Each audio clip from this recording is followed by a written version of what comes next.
This is the news. Okay, well, hello panel. Hello panel, 1 o'clock panel around accessibility products and services.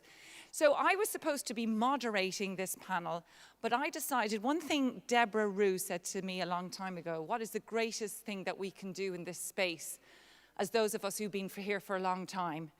And she said it's to get out of the way. So I am getting out of the way, and I am not moderating nor sitting on this panel, because actually the panel you have here is so much better than anything I could do or say. But the other great thing of becoming an oldie in the space is to be able to have a team of people. And for today's panel, I am delighted to introduce Rhiannon Parker, who is the Chief Innovation Officer for the Valuable 500. The fact that we even have a Chief Innovation Officer shows you how much has happened in the last 2 years. So these are dear friends, not only of the Valuable 500, but they're dear friends of Zero.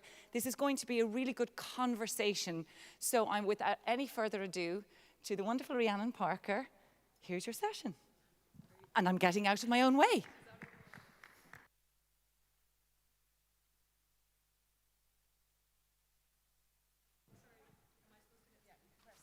Oh, sorry.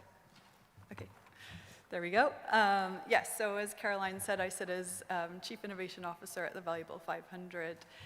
And I had the privilege of joining the Valuable 500 once Caroline and the team had already, achieved the goal of gaining the support and commitment of our 500 CEOs. So as we transition and as we, work towards phase 2, which is really focused on activating the collective, innovation, to my delight, is front and center. So very excited to be on this panel, to really focus on individuals and entities that really represent the best of the best and what this disability community is capable of. So very excited. So I wanted to start out the panel by just sharing something of a personal experience. My journey into this space in regard to accessibility in particular started by seeing a piece of data that I just couldn't unsee. I couldn't unknow it. And I think this speaks to the importance of storytelling in this space. So when you see the stories and you hear the stories, it catalyzes or galvanizes your resolve to do something about it. So I had that experience. And I just wanted to open things up by asking my esteemed panelists here whether you had that experience as well. So could we weave that into the introductions with everybody? So I would like to start with Christine. So just a brief introduction to yourself, and did you have that moment? Thanks, Rhiannon. Absolutely, and it wasn't a moment as in a period of realization. So actually, for me, I come from a design and innovation background and had been working in many industries for many years. And then through some personal lived experience of disability, kind of found my way into this space and saw exclusion and saw the frustration of design failing people. Then moved into the space more fully, started to kind of follow my nose into it. And just like you said, Rhiannon, once you've started to listen, to hear, to see people's experience and how broken experiences may be depending on people's individual needs and contexts, you can't unsee that. And my toolkit is design innovation around products and services, and you just went, why are we not doing better with this toolkit? Why is it that so much positive intent is left unfulfilled in people's experiences? And that difference was insight. So hence Open, which is all about getting that insight, fueling that intent of design with a much broader insight of people with disabilities and people in different contexts. So I'm Michal Rimon, and I'm the CEO of Access Israel. I always say I'm the proud CEO of the projects, the achievements, but most of all, the people. I came into this world looking to do good, and I came across this subject, which is basically waking up in the morning, going outside and seeing the change you are part of in front of your eyes. But I would like to give you a short story that brought me into the international doing. And this is the perfect stage to share this. Zero Project. I came here 8 years ago, I think we made the math yesterday, 8 years ago. I was sitting right there in the crowd, and I saw two panelists. One was, I won't say the name, but a very large company talking about a project that they invested millions in and helped in emergency times. And next to them, there was a guy, I think he's from Malaysia. Michael Fembeck thinks I'm mistaken, but let's leave it at Malaysia. And he was presenting a project which involved a $7 rope and building his staircase the width of his armpits. So when there's an emergency, he can just go down and pull with the rope the wheelchair. And the awe that I felt sitting there and understanding that it's not a matter of budget. It's an area where with sensitivity, common sense, innovations, and learning from each other, sharing and learning, you can make a whole difference. And that's why I'm here. Yes. Thank you so much for sharing that. We're actually going to come back to that, so I'm making a mental note on that. Next, I'd like to hand over to Markus for your introduction. Thank you very much. Yeah, sharing and listening, I think those are the words I want to pick up, because this is really what my experience is about. I'm representing the Austrian Post here today, and I'm head of product management for self-service devices and services we offer to our customers. And I can say the story I'm going to tell you about today was one that seemed to be impossible to solve and really to do, not only for Austrian Post, but for all postal operators all over the world who are dealing with similar systems than we are dealing with. And it turned out, and this is what I'm going to tell you about today, it turned out that it seemed impossible to solve because the people thinking about it were not those people affected, and those people thinking about it have not talked enough to those being affected. So the story I'm going to tell is about talking to the right people, learning that some of the obstacles we seem to be impossible to jump over are solved already. We just were not aware of it. But then doing things together as a big company with the associations who know what is possible already and what isn't, then really solved issues and solved problems. So I really have to catch up with what I heard today in the keynote of Markus Wimmer. When he was talking, some of you might have missed it, he's a blind person, and he was talking about him sitting on the roof of his new house with the roofer, and the roofer being almost scared that he would fall off, but he wouldn't, because he knew what he was aware, what he was able to do, and the roofer did not. So, in some sort, we as a big company, not having thought about the obstacles enough, we were kind of the roofers, not knowing what there is already and what is possible already.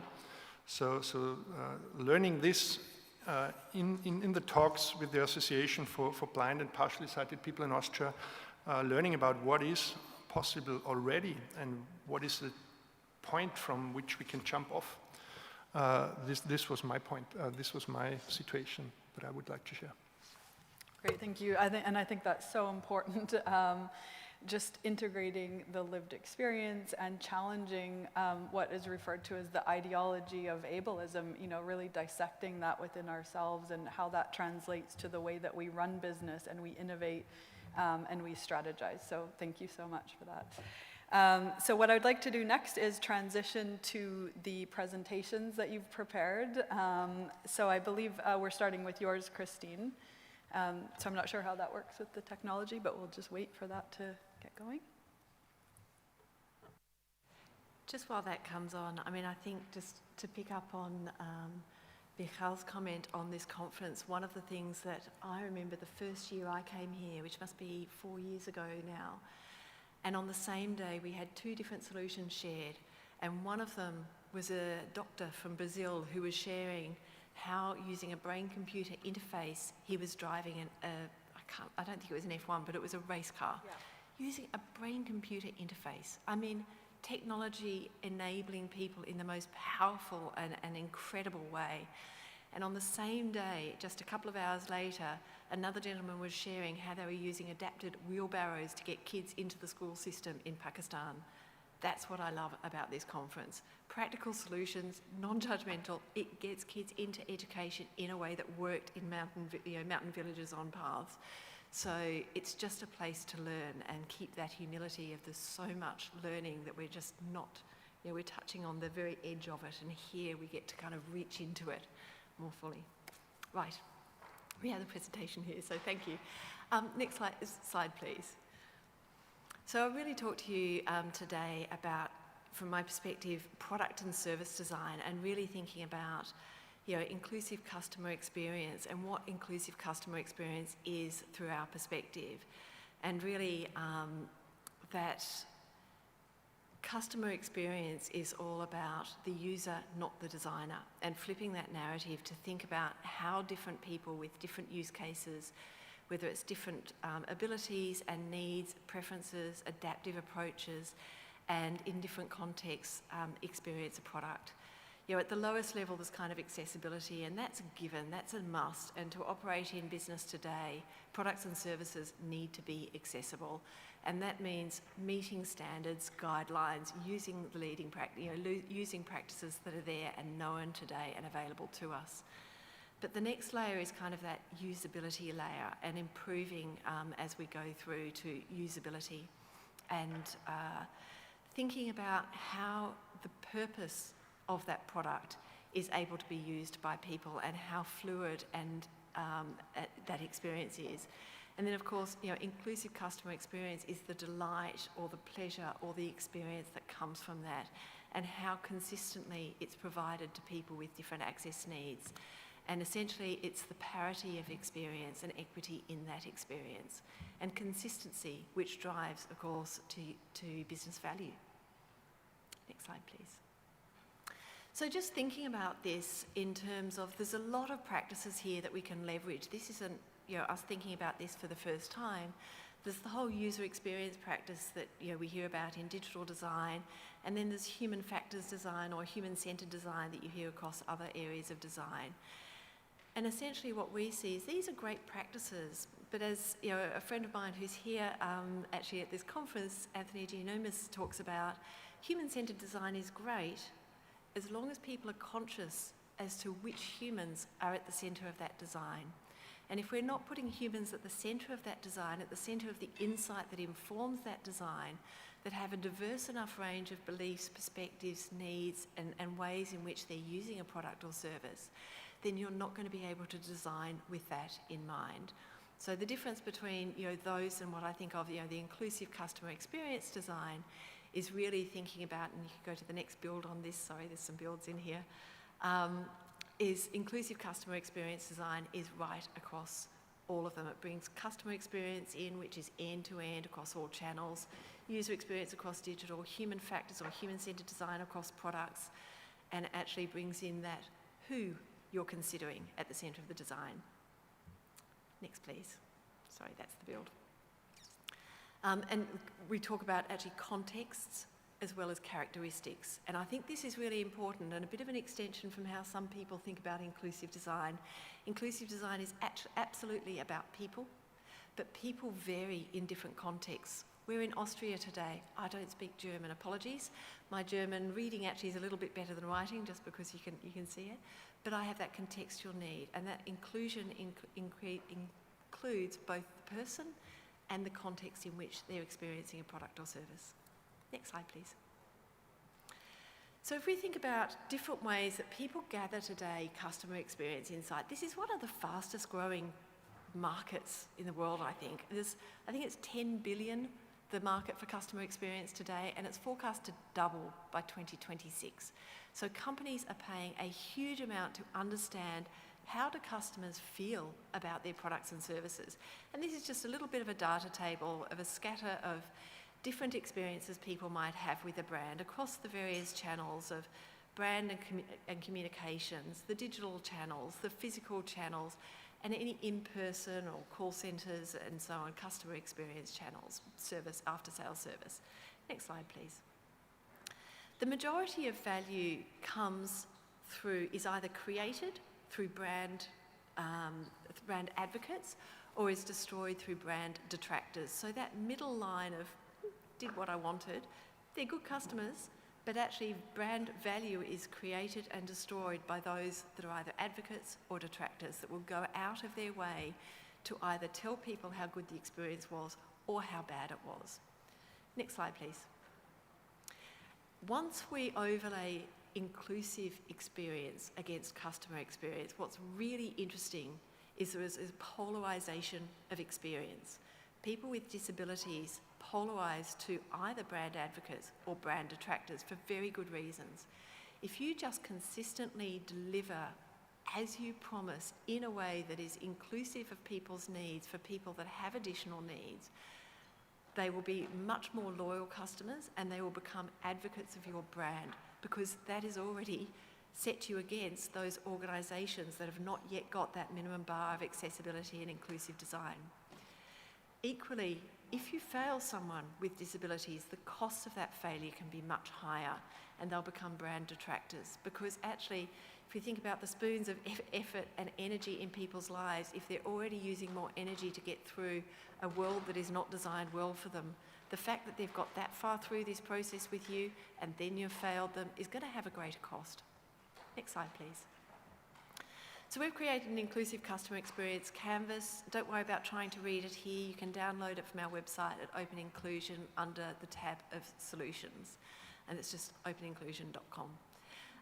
This basically brings together our experience of working with a lot of large organisations across the brand experiences as to how do you take the insight of customers with different access needs, different contexts, different assistive technologies and adaptive approaches across the full brand experience of digital, physical, customer service, brand and communications, gather that insight as a pool of insight, and then choose or balance your change outcomes, your prioritised changes, both from changing the organisation so future products will come out by default more inclusive. And that comes through policy, processes, people, hiring, having people with lived experience within your organisation, having leadership that has signed up to the Valuable 500, made commitments to disability inclusion, made it clear this is important here, and having the practices in the organisations and the tools to make it easy to deliver. And then on the other side, actually fixing the products and services that need to be fixed, understanding where your user journey is broken, and going through what is a fairly standard human-centred design process, but really deeply considering who are the humans at the centre of that design at each stage along the way. Next slide, please. A couple of quick case studies around this, and again, don't worry about reading these, but essentially, whether it's just looking in one field, like in a digital field, and apologies, this is because it's too small, this is my need, I can't actually see that, but I think there's in digital, the digital design experience of a banking organisation that was really looking to innovate and use voice and voice UI in banking, and understanding how people with disabilities can help them see and use voice in a much more powerful way from the start, because interestingly, people with disabilities have been using voice UI for a long time. So here's a tip for anyone wanting to use voice UI as an innovation in your business. Go and ask those that know.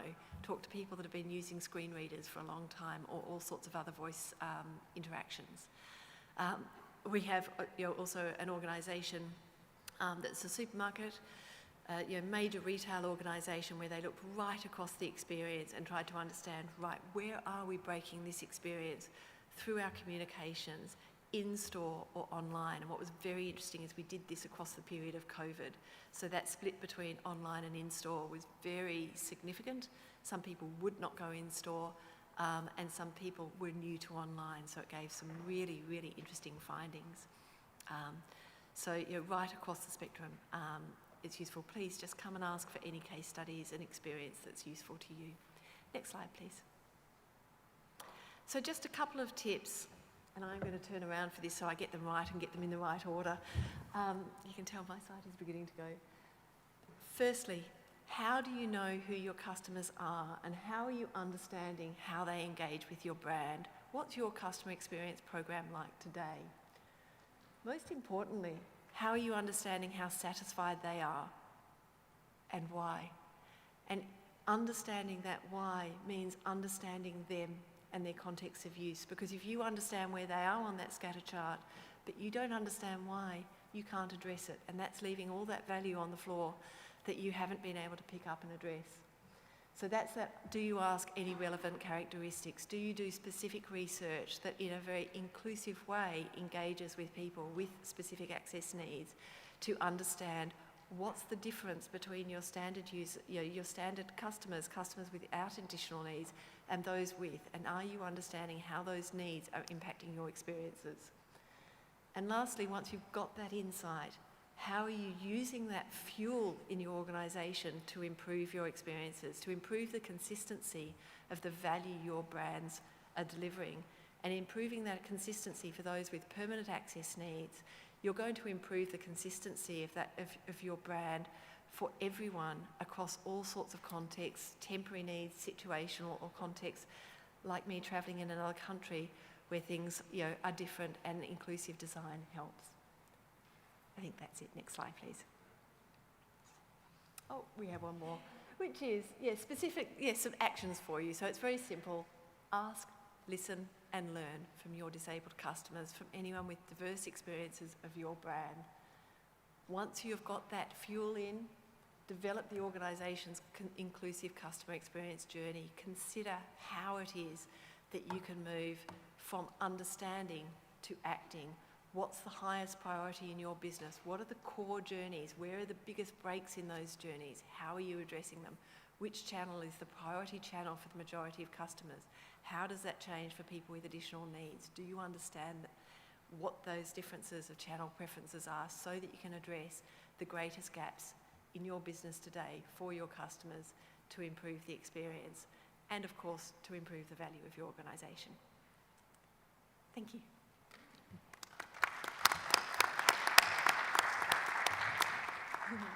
Thank you so much, Christine. I think when we look at the really proactive side of the research that you're doing, when we look at implementing that before a product is developed and before it hits the shelf or a service is delivered, reflects what the disability community has always known and has always said, is that accessibility and these considerations should be there from the outset. I think the reality is that that we're dealing with is that didn't happen, and so I think that's actually a nice segue to Michal and the work that you do, because it's we can live with this ideal and we want to get towards that, and I think we are seeing entities take great strides towards that. But I think that's a great opportunity to discuss what do we do when that hasn't happened, and how do we progress things nonetheless. Yeah. So, by the way, when it hasn't happened and when it did happen, because we also need to know successes. So thank you very much. I can tell you that throughout Christine's great presentation, I understood another thing that has changed in 2 years, Caroline. I'm nervous to see if I can see the words in the slide. I remember 2 years ago I was able to. Let's hope I did the font big enough. So if not, I'll ad-lib. So our project is really the continuation of basically what Christine was talking about. It is the mysterious customer. It's not a new concept. We heard about it. It's something that is in use. But we have a small twist for that. So before I start talking, I would like to share a video with you, which basically sums everything up. Emma and Rachel want to visit a trendy new store that was recently opened in their neighborhood. Immediately, they understood that they cannot actually visit the store or receive service there, and they're not the only ones. It doesn't matter if accessibility is mandatory in your country. It is important that you understand that an accessible business is a more profitable one. You might think your business is inclusive and that you are servicing 100% of your potential customers. But are you? Approximately 15% of the world's population lives with a disability, and in many cases requires some form of accessibility, and of course they come with family and friends. Why should you miss this market share? It is important to differentiate between what is mandatory or professionally required and how your services are really experienced by this important giant target market of people with disabilities. So on the road to becoming accessible, make sure you include Access Israel's mysterious customer model, which examines all services provided by the organization to ensure across-the-board inclusive and accessible services. Our mysterious customers are themselves people with various disabilities and experience lack of accessibility. They simulate real-life service scenarios and analyze the actual accessibility of the services on a personal as well as regulatory level. They document their experience, and the data is transformed into an accessibility recommendations report. By using our service, you improve the accessibility and increase your potential customer base and potential profit, promote employment of people with disabilities, meet all regulatory requirements, and reduce the risk of lawsuits. Don't stop at checking the box on what is needed for accessibility. Make sure you provide a truly accessible service. Contact Access Israel and we will offer diverse solutions to better your business accessibility for everyone.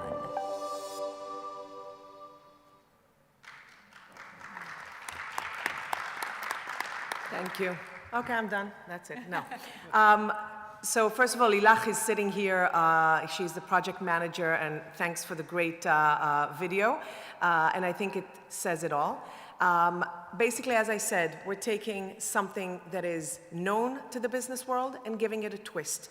Putting inclusiveness, putting people with disabilities, understanding not just what is needed and whether the checkbox has been filled out correctly, but how is it usable? How is it really translating into day-to-day life? I think that one of the things that we saw is that in one of the banks several years ago in Israel, all the banks have ATMs that are accessible, which is great. We're very proud of that. And so are the banks. They check the box. But then when a person who is blind came to the bank and we told them about it, and it's there for several years, they weren't aware of it. Nobody told them about it. They didn't really know. So the work was done, the money was involved and paid, but the usability of it was not. It's awareness, but it's also how are things translated into real life. And it's a great product. It's great value for money because when you have more customers knowing what you're doing, approving that it is the right thing, that it's really in the day-to-day, it's working, makes you, as Christine said, with more happy and content customers, and that is translating into profits. And of course, it's easy PR. This project enables you as a company to support the employment of people with disabilities and contribute to inclusiveness.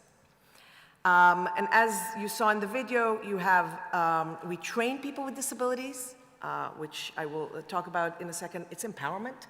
It's making the person with disability the expert, the one that will come and help the company. It's not coming from a position of begging, please change, please, I need it. No, I'm here to do good for you, not the opposite. And we take that, we do it in all the channels of service provision of the organization, and we translate it eventually into a report that will really talk the language of the organizations. I will share with you that Israel has a very advanced legal system on accessibility, but this project is good also for countries that do not have that do not have the regulations, and that's the beauty of it, the customization ability of this project. And then businesses, as a result of it, are more inclusive, they increase potential, and avoid lawsuits if that is possible in your country.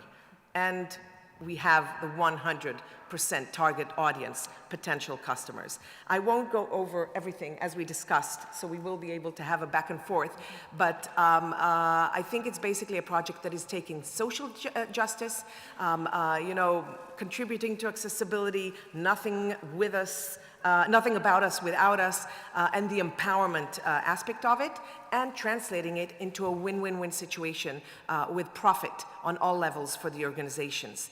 I will say that the impact this project has created in Israel, besides the jobs reserved for people with disabilities, is first of all affecting all types of disabilities, and the beauty of it is once we began running this program, we started with mobility disability, visual disability, and hearing disability. And now organizations are opening up and saying, wait, what about people who have speech disability? Or what about people with cognitive disability, etc.? So in Hebrew, there's a saying, once you have the food, the appetite comes. So this is what we're counting on, and we see it totally with the companies we're working with.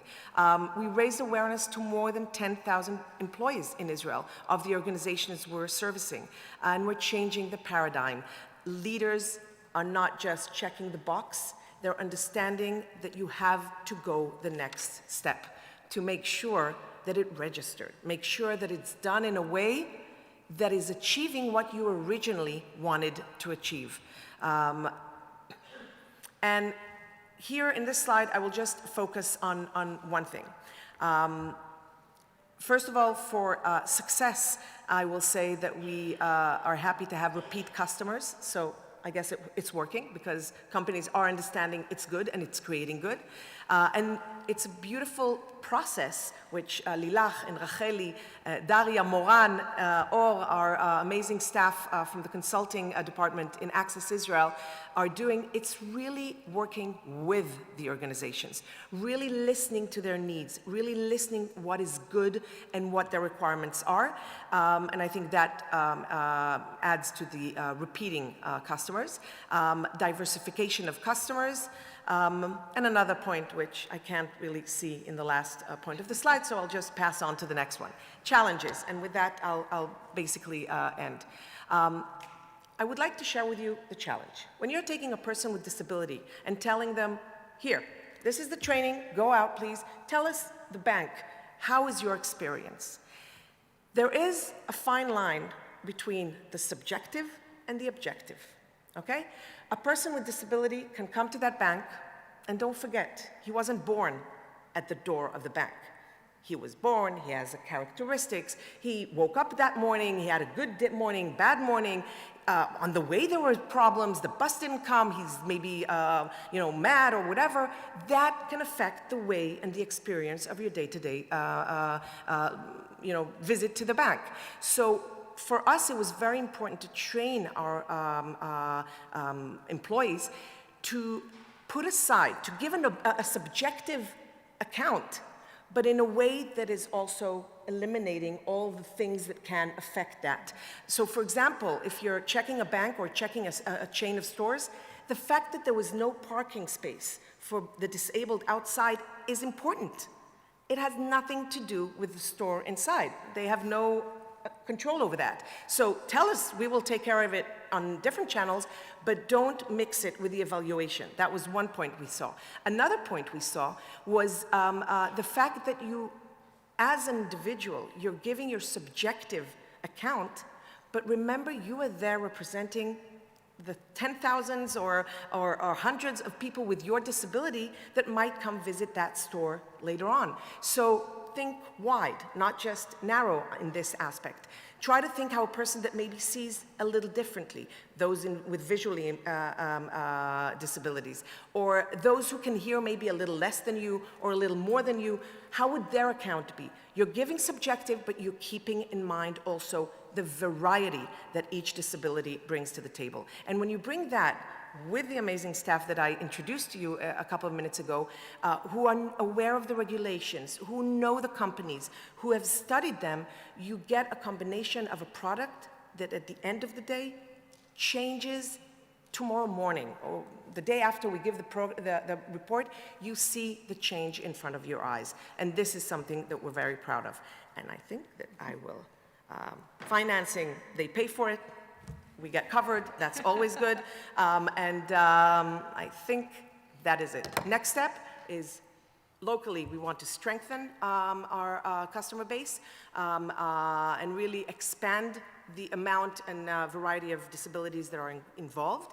Internationally, as I said, Zero Project, this is what it's all about. You're interested, you think in your country it could be good, come talk to us. We would love to give it to you. We would love to pass it on. We'd love to train your personnel and teach you how to take and move it forward. So we're really working on that, and I'm very proud that after 8 years, it's the first project that made it to the Ashoka Accelerator Program. And I really hope that with the amazing tools that Lilach and Daria received in the last 4 months, but also in the last week, we will be able to reach more and more countries around the world. And the last thing is automation. So we can do it faster and quicker. That's it. Thank you, and congratulations on your award. I think Markus would like the clicker there. Yeah. Yes, go for it. Great, Markus, over to you. Okay, thank you very much. Well, as I said before, I'm representing the Austrian Post. I'm very proud to be here and represent this big company.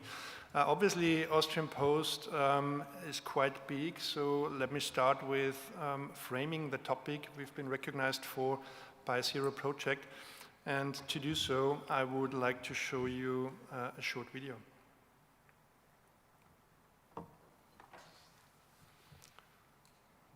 So no sound is given to us.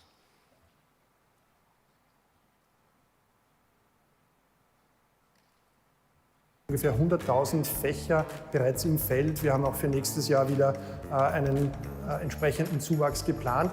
Aber auch in der ersten Meile, das heißt, wir haben auch neue Geräte entwickelt für die Frankierung und für die Aufgabe, sowohl von Briefen als auch von Paketen. Und wir wollen auch hier natürlich den Standard noch weiter heben und weitere Leistungen verfügbar machen für unsere Kundinnen und Kunden.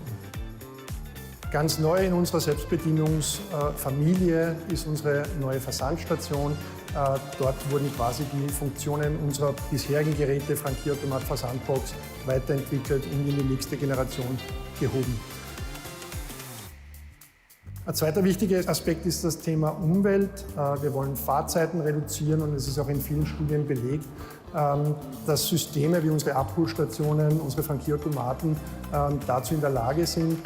Das bedeutet, dass Kundinnen ihre postalischen Leistungen in ihren normalen Alltag besser integrieren können. Sie haben bessere Verfügbarkeiten. Aber es bedeutet auch, dass Kundinnen, wenn sie wissen, dass sie nicht zu Hause sind, zum Beispiel wenn ein Paket zu ihnen kommt, auch eine Direkteinlage in die Abholstationen wünschen können beim Checkout aus ihrer Einkaufsseite. Das heißt, unsere Fahrer sparen sich den Weg zur Haustür der Kundin und es wird direkt in die Abholstation hinterlegt. Und nicht zuletzt ist natürlich auch das Thema Barrierefreiheit für uns ein ganz wesentliches. Wir haben unsere neuen Lösungen auch in Zusammenarbeit mit Behindertenverbänden entwickelt.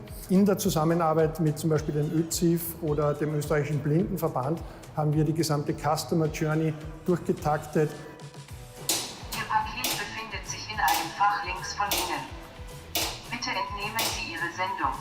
Wir haben auch die Höhen und die Verfügbarkeiten aller Funktionen der Geräte nach der entsprechenden ÖNorm designt. Und wir versuchen natürlich auch vor allem für sehbehinderte und blinde Menschen unsere Lösungen zugänglich zu machen.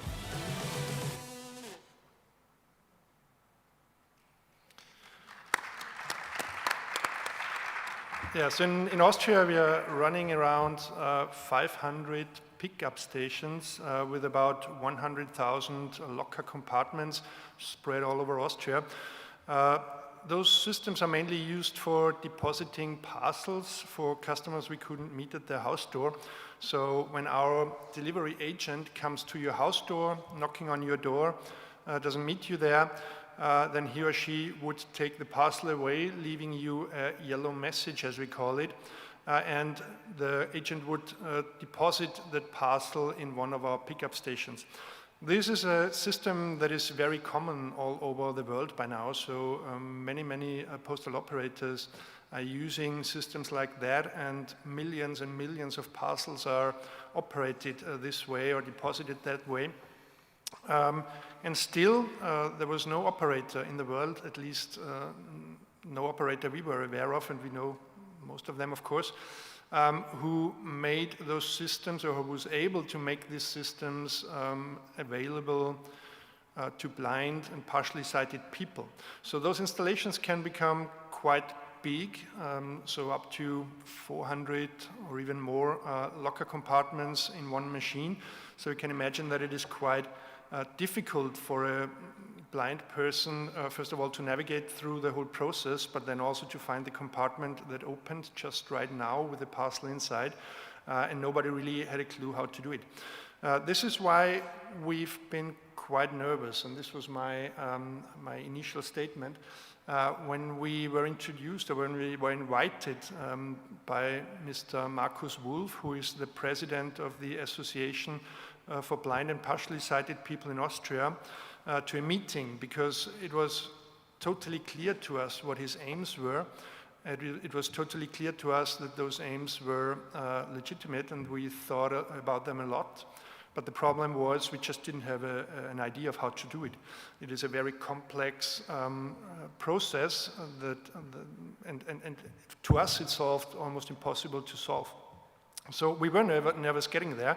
But the interesting thing about this meeting then and the conversation was that we were facing a person who was extremely pragmatic, walking through the process together with us, and we figured out some obstacles that appeared to be obstacle to us just because not knowing better, and to him they were not, because he of course was way deeper into, he himself is blind obviously and representing with his association the blind and partially sighted people. He of course knew what is possible out there. So we found out that this conversation and this discussion was not about politics, not about pointing fingers, not about making a point with a big company, but it was about finding solutions for the people this organization represented. And this, for the first time, made us believe that we will get somewhere and that we will finally get to make a process work that we thought would not be possible to work for blind people. So this is how we got into further talks, also with our partner who produces the machines. It's a company called Keba, also an Austrian company. And we got into thinking through the process and conceptual phase, if you want.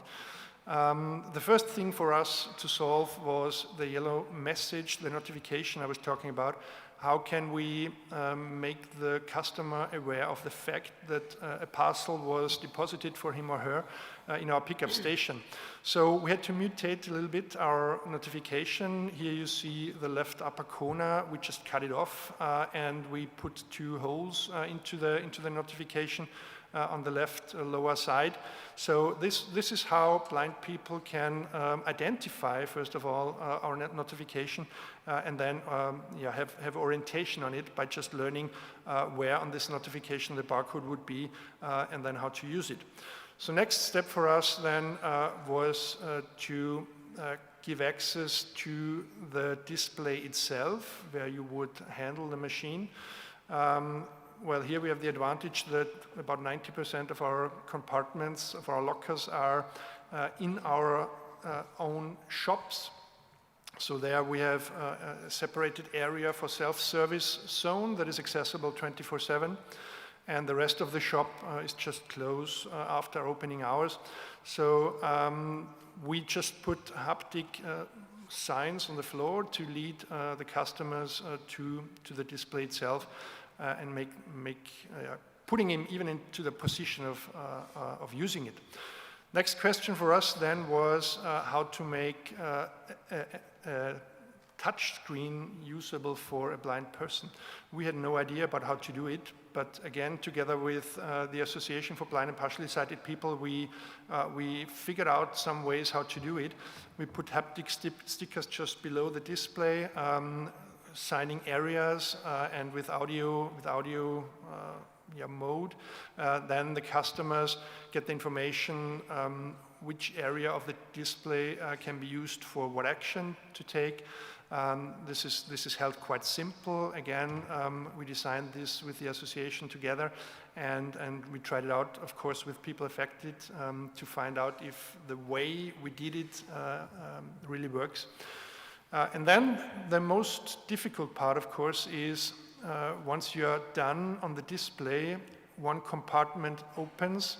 There might be other compartments in the machine that just have not been closed by other customers before. So how would you find your compartment where your parcel is deposited in?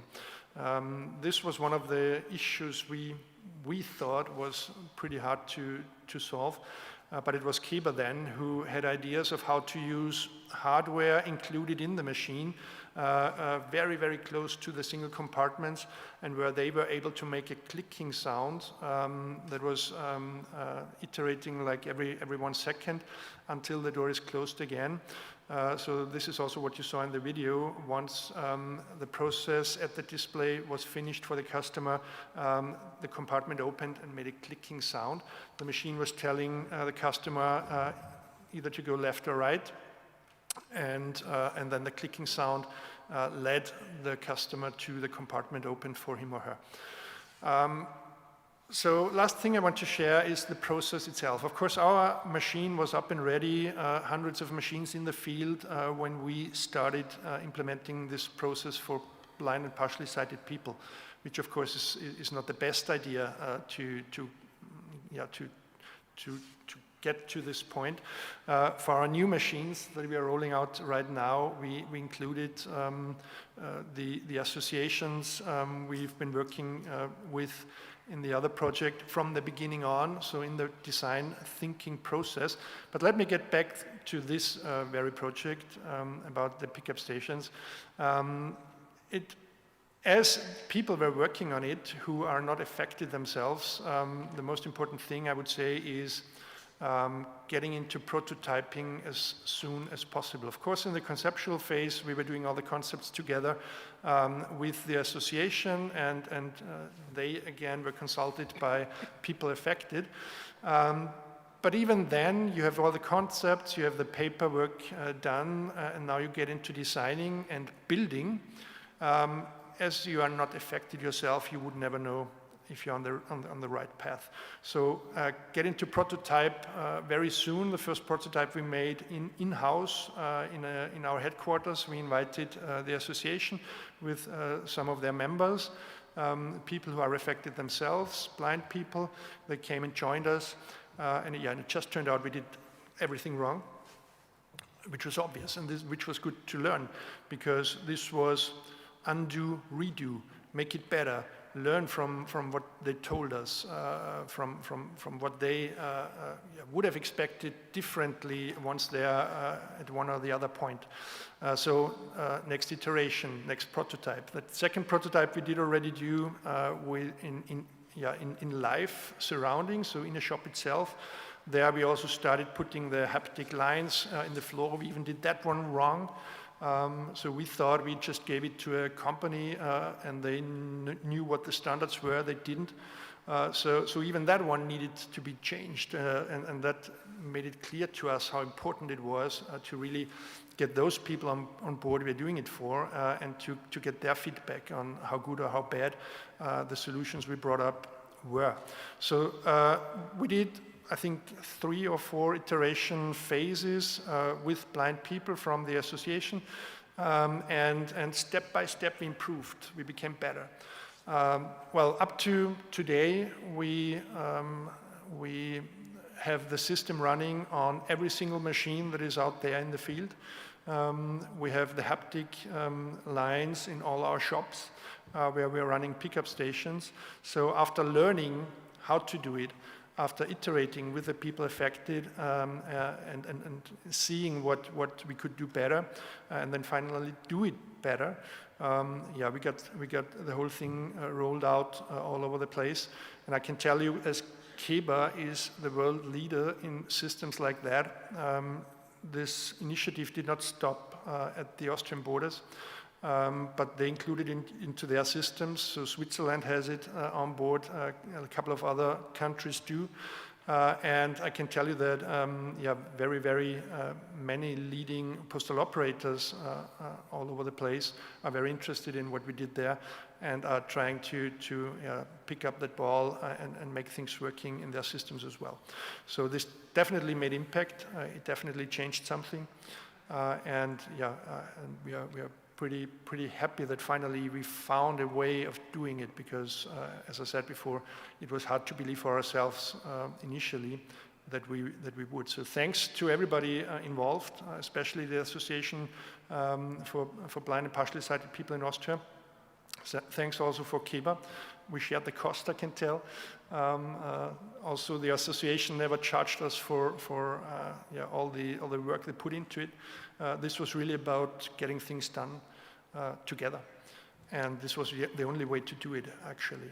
Together, we would never have got it without the help of those really knowing what the real need was. Thank you very much. Great. Thank you so much, Markus. I think we've seen that a central theme in the Zero project is this concept of impact transfer. So that point on the expansion of this into countries like Switzerland, your willingness to share and learn, and of course yours, Christine, it's so important and it's central to this theme. So I just wanted to touch on that. Just as we close, we're just about out of time, but I wanted to pose one question and open it up to one of you to answer. I think when we scan the horizon of innovation right now, we're seeing a lot of amazing opportunities. We're seeing the rise of the metaverse. We're seeing the application of things like AI and different technologies. And I think that there's this temptation to really go all in on that.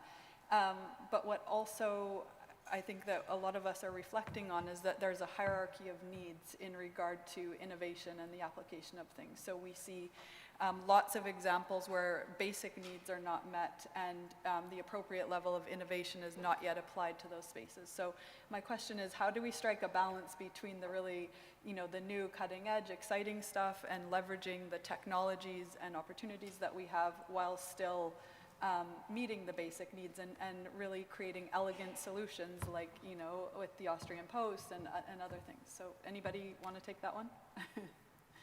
Christine's game, I think. I'd love to have a comment on that one because I think it's not an either or. That's the starting point. That it's really important for every organisation to be thinking, in strategy we talk about 3 horizons. The stuff you've got now that you're already doing that might actually be in the decline, your kind of horizon 1 stuff. Make sure that it's working for everyone. Do the inclusive customer experience work on yourself to understand where are those breaks, as Austrian Post have done? How might we support those in a better way? So that's your Horizon 1 stuff. Horizon 2 is actually the bridge, and Horizon 3 is where you're looking at how might we use new approaches to solve old problems. And there I'm a hacker technologist. I'm a strategic technologist, not a real one. Don't ask me to ever actually build something. But I love looking at how we can use new ways to solve old problems. And we've done a lot of work in XR, as an example, at XR Access. We've done a lot of work in intelligent mobility, whether it's in micro-mobility or autonomous vehicles coming through. There's a lot of work being done in so many different spaces that are coming through, whether it's things like the metaverse or whether it's things like how we move around. But when we're looking at these spaces, there's one of 2 ways we can go. And these are vastly different outcomes specifically for people with disabilities. If we let people just go, 1,000 ideas pop out of the sand in the ways that they do as it starts to grow, but without the consideration of how people differ, we're just creating new problems for Horizon 1 problems for the future. We're creating those breaks in our experience, that inequity, the problems that will take a decade, 2 decades to work our way back out of because we didn't get that insight in early enough, often enough, and in a way that is fair. So just to what Michal was talking about before and in the way that you've actually designed the work that you've done, Markus, it's not doing it for this group. I don't think it's even doing it with this group. It's working, doing it by this group. So bringing people into the design teams, co-creating, co-designing with all the way through, actually having some people with, not everyone wants to be a designer, but making sure that we're really balancing those insights early in these new technologies, these new exciting areas, so that rather than in 20 years' time, sitting here talking about how we might undo the failures of today, we're talking about how fabulous the experience is for everyone at that point when it's all being used and embedded in solutions throughout. Great, thank you so much. That's really valuable insight. So we are out of time, correct? I'm seeing the red. So yes, we're going to be good panelists and close the session out on time. So thank you so much for your contributions and congratulations on your nominations and awards. Really valuable work that you're doing. Thank you.